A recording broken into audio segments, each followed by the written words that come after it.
দ্বিতীয়ার্ধের হাইলাইটস আপনারা দেখতে পাচ্ছেন।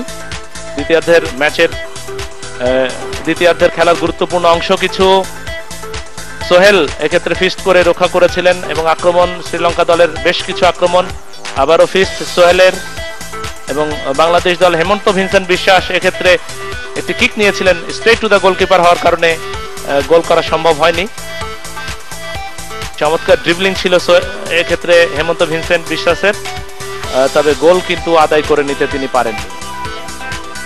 সোহেল চমৎকার ভাবে বেরিয়ে এসে সময় মতো বলের নিয়ন্ত্রণ নিয়েছিলেন, তবে একটি ভুলের জন্য পেনাল্টিও লাভ করেছিল ওই শ্রীলঙ্কা দল এবং সোহেল রানা কিন্তু পা ছোঁয়াতে পারেননি, পারলেই কিন্তু গোল হতো।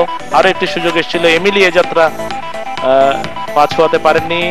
একাধিক প্রচেষ্টা বাংলাদেশ দলের এবং এইবার দেখুন পেনাল্টি, গোলরক্ষক সোহেল যেভাবে ট্যাকল করেছিলেন পেছন থেকে পেনাল্টির এর মধ্যে রেফারি কাল বিলম্ব না করে পেনাল্টি নির্দেশ দিয়েছিলেন, তবে সোহেলই কিন্তু আবারও প্রতিহত করেছিলেন। রোশান এক্ষেত্রে বদলি খেলোয়াড়, তিনি কিক নিয়েছিলেন।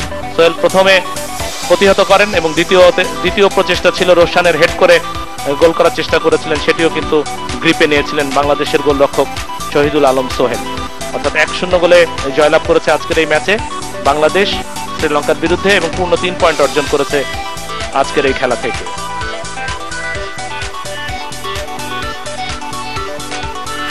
একাধিক প্রচেষ্টা, আরো একটি প্রচেষ্টা বাংলাদেশ দলের জন্য এবং গোলরক্ষক এবং একেবারে শেষ মুহূর্তে রোশানের কিক, এটি কিন্তু পোস্টের মধ্যে ছিল না।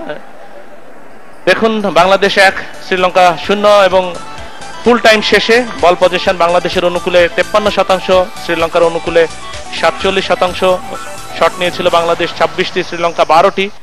গোলে শট নিয়েছিল বাংলাদেশ 8টি, শ্রীলঙ্কা 3টি। অফসাইড বাংলাদেশ 3 বার, শ্রীলঙ্কা 2 বার। কর্নার বাংলাদেশ 6টি লাভ করেছিল, শ্রীলঙ্কা